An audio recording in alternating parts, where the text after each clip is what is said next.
नमस्कार दोस्तों, आपका स्वागत है हमारे YouTube चैनल ग्लांस एकेडमी पर। आज की वीडियो में हम दोस्तों डिस्कशन करेंगे UP TET primary level previous year paper 2017 और इसमें भी हम स्पेशली चाइल्ड पेडागोजी को हम डिस्कशन करेंगे। हमने चाइल्ड पेडागोजी के 2019 और 2018 के प्रीवियस ईयर पेपर को डिस्कशन कर लिया है विद एक्सप्लेनेशन के साथ, और भविष्य में बनने वाले क्वेश्चन को भी हमने उसमें डील किया है। और आप लोग अगर अभी नए जुड़े हों तो हमारी प्लेलिस्ट में जाके वहाँ से देख सकते हैं। वहाँ हमने एनवायरनमेंट के भी सभी पेपर सॉल्व करा दिए हैं। इसी तरीके की वीडियो की अपडेट्स पाने के लिए हमारे चैनल को जरूर सब्सक्राइब कर लीजिएगा। चलिए हम शुरू करते हैं आज के क्वेश्चन की, जो आज 2017 के पेपर का पहला क्वेश्चन है।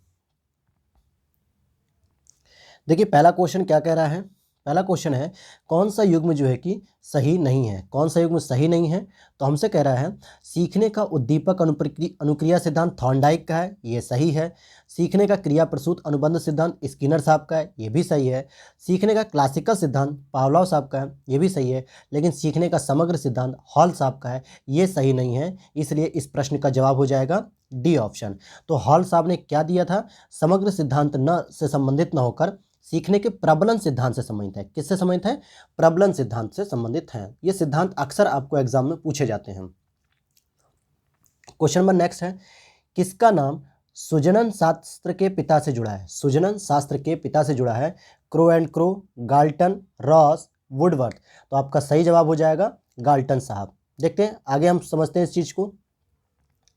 सुजनन शास्त्र का पिता फ्रांसिस गाल्टन को कहा जाता है। 1883 में इन्होंने इस शब्द की पहली बार प्रयोग किया था और सुजनन शास्त्र में मानव के आनुवंशिक गुणों में सुधार से संबंधित अध्ययन किया जाता है, जिसको आज जेनेटिक मॉडिफिकेशन के नाम से भी जाना जाता है। क्वेश्चन नंबर थर्ड, ग्रंथियों के आधार पर व्यक्तियों के विभिन्न प्रकारों की चर्चा किसने की है?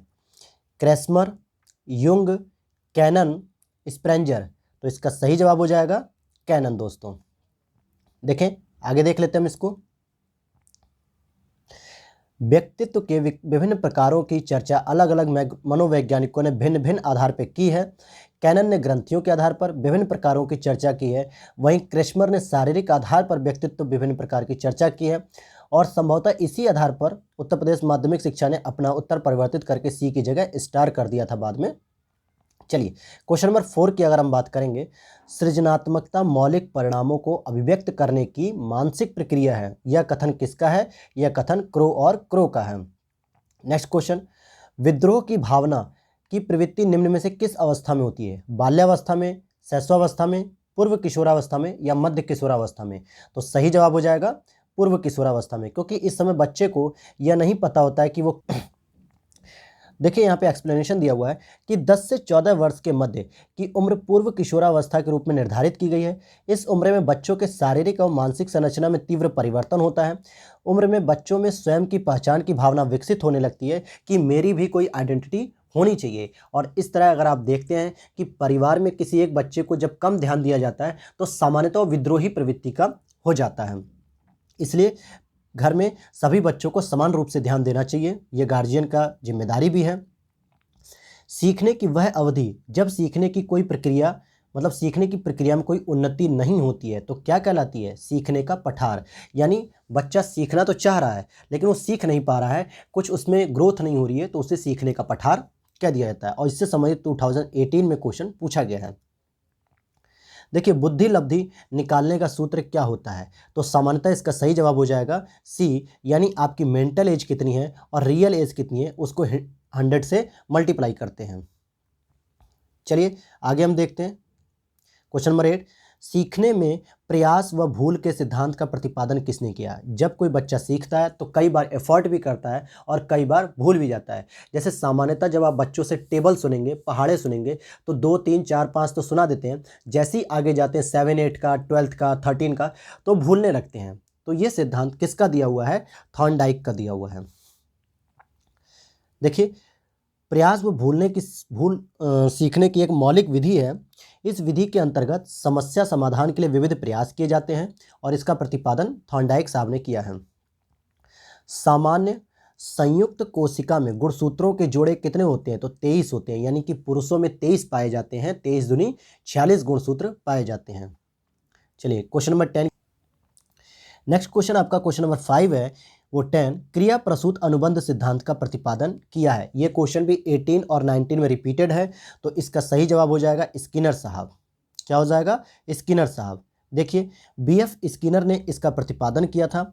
इन्होंने क्रिया प्रसूत अनुबंध सीखने की एक प्रक्रिया है जिसमें दंड अथवा पुरस्कार द्वारा व्यवहार में परिवर्तन लाया जाता है, यानी नकारात्मक और सकारात्मक जो रीइंफोर्समेंट होता है, प्रतिबलन होता है या प्रतिपुष्टि होती है, उससे व्यवहार में परिवर्तन लाया जाता है। क्वेश्चन नंबर 11 की बात करेंगे, कोहलर साहब की बात करेंगे। तो कोहलर निम्न में से किससे संबंधित हैं? अभिप्रेरणा के सिद्धांत, विकास का सिद्धांत, व्यक्तित्व का सिद्धांत, अधिगम का सिद्धांत। तो कोहलर साहब ने अधिगम का सिद्धांत दिया है। देखिए, कोहलर अधिगम के सिद्धांत से संबंधित हैं। गेस्टाल्ट सिद्धांत के निर्माण में उन्होंने योगदान भी दिया है, और कोहलर के सीखने के सिद्धांत जो है अंतर्दृष्टि या अंतर्दृष्टि शिक्षण कहलाता है, इनसाइट लर्निंग कहलाती है। क्वेश्चन नंबर 12 की बात करें, बुद्धि के तरल क्रिस्टलीय प्रतिमान, कौन से प्रतिमान? क्रिस्टलीय प्रतिमान के प्रतिपादक कौन है? Cattle, Thorndike, Vernon, Skinner. तो सही जवाब हो जाएगा कैटल। कैटल साहब ने इसको क्रिस्टलीय प्रतिमान कहा है, और क्रिस्टलीय से कैटल हो जाता है। देखिए, बुद्धि के तरल क्रिस्टलीय प्रतिमान का प्रतिपादन रेमंड कैटल साहब ने किया है, और कैटल के शिष्य जॉन एल हॉर्न ने इसे विकसित किया। बुद्धि के तरल क्रिस्टलीय प्रतिमान में तरल बुद्धि से तात्पर्य ऐसी समस्याओं के समाधान करने की क्षमता से है जिनके बारे में पहले से कोई ज्ञान न हो, जबकि क्रिस्टलीय बुद्धि कौशल, ज्ञान और अनुभव का उपयोग करने की क्षमता है। क्वेश्चन नंबर 13, शिक्षण हेतु मानसिक उद्वेलन प्रतिमान का प्रयोग निम्न में से किसके सुधार हेतु किया जाता है? समझ के लिए, अनुप्रयोग के लिए, सृजनात्मकता के लिए, या समस्या समाधान के लिए? तो सही जवाब क्या होगा इसका? सृजनात्मकता के लिए।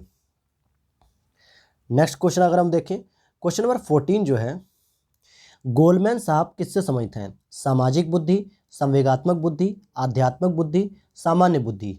तो इसका सही जवाब हो जाएगा संवेगात्मक बुद्धि से संबंधित है वो।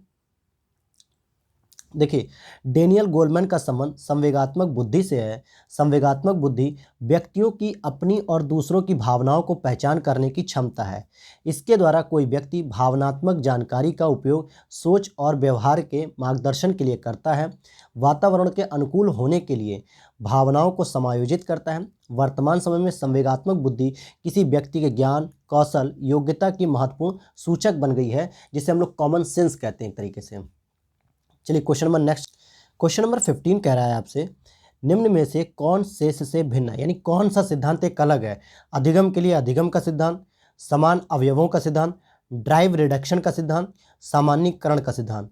तो ये भी सही है, ये भी सही है, ये भी सही है, लेकिन कौन अलग है? ड्राइव रिडक्शन का सिद्धांत अलग है इनसे। और क्या होता है ड्राइव रिडक्शन? ये प्रेरणा से संबंधित सिद्धांत है, जबकि अन्य तीनों सिद्धांत यह बताते हैं कि सीखने के दौरान ज्ञान कैसे संग्रहण किया जाता है, संसाधित किया जाता है और कायम रखा जाता है, यानी कैसे उसको प्रोसेस करके बनाए रखा जाता है। क्वेश्चन नंबर 16 आपसे कह रहा है कि संज्ञानात्मक संप्राप्ति का न्यूनतम स्तर क्या होना चाहिए? ज्ञान, बोध, अनुप्रयोग, विश्लेषण। तो इसका सही जवाब हो जाएगा ज्ञान। अगर आप संज्ञानात्मक स्तर को कंप्लीट कर चुके हैं तो कम से कम आपको कुछ चीज़ें याद होनी चाहिए। यहाँ ज्ञान का मतलब याद करना होता है। भले आप उसका एनालिसिस नहीं कर पा रहे हैं, अंडरस्टैंडिंग नहीं कर पा रहे हैं, एप्लीकेशन नहीं कर पा रहे हैं, लेकिन फिर भी ज्ञान अर्थात की कुछ चीज़ें याद होनी चाहिए। और ये BS ब्लूम साहब की टैक्सोनॉमी का ये पार्ट है। क्वेश्चन नंबर 17, एक बालक जो साइकिल चलाना जानता है, मोटर बाइक चलाना सीख रहा है, यह उदाहरण किसका होगा? तो जाहिर सी बात है उसने अपने प्री नॉलेज का प्रयोग किया है यहाँ पर। तो देखिए क्या हो जाएगा, क्षैतिज अधिगम अंतरण का, ऊर्ध्व अधिगम अंतरण का, द्विपार्श्विक अधिगम अंतरण का, या कोई भी अधिगम अंतरण नहीं। तो इसका सही जवाब हो जाएगा ऊर्ध्व अधिगम अंतरण का उसने प्रयोग किया है। देखिए क्या लिख रहा है, पहले से अर्जित ज्ञान की सहायता से समान प्रकार की समस्याओं को निम्न स्तर से उच्च स्तर की ओर हल करने की क्षमता है। अर्थात साइकिल सीखना एक आसान बात हो जाती है मोटरसाइकिल के रेफरेंस में।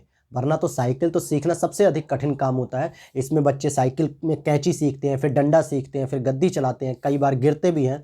लेकिन अगर मोटरसाइकिल के रेफरेंस में देखा जाए तो फिर साइकिल के बाद मोटरसाइकिल चलाना कठिन होता है, इसलिए हम निम्न स्तर से उच्च स्तर की ओर बढ़ते हैं। तो जो बच्चा साइकिल चलाना जानता है वो मोटर बाइक चलाना सीख रहा है, तो इसको ऊर्ध्व अधिगम अंतरण भी कहा जाता है। क्वेश्चन नंबर 18, निम्न में से कौन सा अधिगम के पठार का कारण नहीं है? प्रेरणा की सीमा, विद्यालय का असहयोग, शारीरिक सीमा, ज्ञान की सीमा। कह रहा है कि कौन सा अधिगम के पठार का कारण नहीं है, यानी कि प्रेरणा की सीमा भी कारण है, शारीरिक सीमा भी कारण है और ज्ञान की सीमा भी है, लेकिन विद्यालय का असहयोग जो है कि इसका कारण नहीं है। देखते हैं, अधिगम का पठार वह स्थिति है जब व्यक्ति के सीखने की क्षमता में प्रगति नहीं होती है, व्यक्ति के सीखने की क्षमता अवरुद्ध हो जाती है। शारीरिक सीमा, ज्ञान की सीमा, प्रेरणा की कमी आदि अधिगम के पठार के कारण है, जबकि विद्यालय का असहयोग इसका कारण नहीं हो सकता। यानी ये व्यक्तिगत कारण हो जाते हैं तीनों के तीनों। क्वेश्चन नंबर 19 पे चलते हैं। अधिगम अनुभव और प्रशिक्षण के परिणाम स्वरूप व्यवहार में परिवर्तन है, यह कथन किनके द्वारा दिया गया है? गेट्स और अन्य। ये क्वेश्चन फिर से रिपीटेड है। देखिए, ये 2017 का हम सॉल्व कर रहे हैं, जबकि ये क्वेश्चन 2018 या 19 में आ चुका है। आप हमारी प्लेलिस्ट में जाएंगे तो वहाँ पे जब पुराने पेपर को देखेंगे तो वहाँ ये क्वेश्चन आपको मिलेगा। स्टैफोर्ड बिने परीक्षण मापन करता है किसका? व्यक्तित्व का, पढ़ने की क्षमता का, या बुद्धि का, या कोई नहीं? तो सबसे पहले बीने साहब ने ही जो है कि बुद्धि के लिए टेस्ट डेवलप किया था, इसीलिए ये इसका आंसर सही हो जाएगा 20 का सी।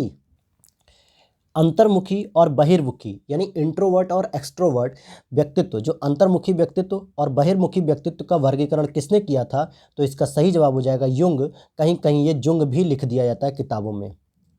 देखिए, अंतर्मुखी व्यक्तित्व बहिर्मुखी व्यक्तित्व का वर्गीकरण कार्ल युंग ने किया है। इस सिद्धांत के अनुसार एक अंतर्मुखी व्यक्ति वह व्यक्ति होता है जिसकी रुचि आमतौर पर अपनी भावनाओं और विचारों की ओर इशारा करती है, और इसके विपरीत एक बहिर्मुखी व्यक्ति का ध्यान दूसरे लोगों और बाहरी दुनिया की ओर ज़्यादा निर्देशित होता है। क्वेश्चन नंबर 22, बच्चों के सामाजिक विकास को प्रभावित करने वाले कारक हैं? आर्थिक कारक, सामाजिक परिवेशजन्य कारक, या शारीरिक तत्व, या वंशानुगत तत्व? तो देखिए, सामाजिक विकास को सभी जो है कि तत्व प्रभावित करते हैं। ध्यान दीजिएगा, आर्थिक तत्व भी करेंगे, शारीरिक तत्व भी करेंगे, वंशानुगत तत्व भी करेंगे, लेकिन सबसे अधिक जो प्रभावित करता है वो सामाजिक परिवेश जन्य प्रभावित करेगा। देखिए, अगर किसी बच्चे का परिवार सामान्यतः गरीब होता है तो बहुत सारे लोग उससे दूर होकर बात करते हैं। अगर कोई बच्चा छोटा होता है या बहुत जो है कि दिव्यांग होता है तो जो व्यवहारिक स्थिति है ज़मीनी स्तर पे कि लोग उससे भी बात नहीं करना चाहते हैं। लेकिन ये सभी कारण जो है कि सामाजिक विकास को प्रभावित करते हैं, उसकी सोच को प्रभावित करेंगे, फिर वो अपने आप को बहुत समाज से कटा हुआ या अलग समझता है। लेकिन उसमें भी सबसे इम्पॉर्टेंट क्या होता है? सामाजिक परिवेश कैसा है, वो सबसे ज़्यादा मैटर करता है। जैसे यहाँ देखिए, सामाजिक विकास को प्रभावित करने वाला सर्वाधिक महत्वपूर्ण कारण सामाजिक परिवेश जन्य तत्व है, जिसमें बच्चे माता पिता, भाई बहन, रिश्तेदारों, पड़ोसियों आदि के व्यवहार से प्रभावित होते हैं, और इस प्रकार बच्चों का पारिवारिक परिवेश तथा आसपास का परिवेश उनके सामाजिक विकास को प्रभावित करता है। इसीलिए कहा जाता है कि आप लोग बच्चों को वही सिखाइए जो सही हो, वरना बच्चे बहुत जल्दी कुछ भी चीज़ों को सीख लेते हैं। कौन सा शारीरिक विकास का एक प्रमुख नियम है? मानसिक विकास से भिन्नता का विकास, अनियमित विकास का नियम, द्रुतगामी विकास का नियम, या कल्पना और संवेगात्मक विकास के संबंध का नियम? तो देखिए, कह रहा है शारीरिक विकास का एक प्रमुख नियम क्या होगा? द्रुतगामी विकास का नियम। चलिए क्वेश्चन नंबर नेक्स्ट देखते हैं 24, निम्न में से कौन सा विकास का सिद्धांत नहीं है? अनुकूलित प्रत्यावर्तन का सिद्धांत, निरंतर विकास का सिद्धांत, परस्पर संबंध का सिद्धांत, समान प्रतिमान का सिद्धांत। तो ये तीनों ही ऑप्शन सही हैं, बस ये ऑप्शन जो है कि गलत माना जाएगा, क्योंकि ये जो है कि अनुकूलित प्रत्यावर्तन का सिद्धांत विकास का सिद्धांत नहीं है। तो ये बात सही है। चलिए आगे हम देखते हैं, यहाँ पे लिखा भी है कि अनुकूलित प्रत्यावर्तन का सिद्धांत सीखने की प्रक्रिया से संबंधित है। इसका प्रतिपादन इवान पावलोव साहब ने किया है और अन्य तीनों विकास के सिद्धांत से संबंधित हैं। क्वेश्चन नंबर 25 की अगर हम बात करते हैं, विकास के परिणाम स्वरूप नवीन विशेषताएं और नवीन योग्यताएं प्रकट होती हैं। यह कथन किसने दिया है? इस परिभाषा को हमने 2018 के पेपर में सॉल्व भी किया था, तो इसका सही जवाब हो जाएगा हरलॉक। इसीलिए देख लीजिए कि बहुत सारा क्वेश्चन रिपीट हो रहा है, इसलिए आप प्रीवियस ईयर के पेपर को एग्जाम से पहले जरूर देख के जाइएगा।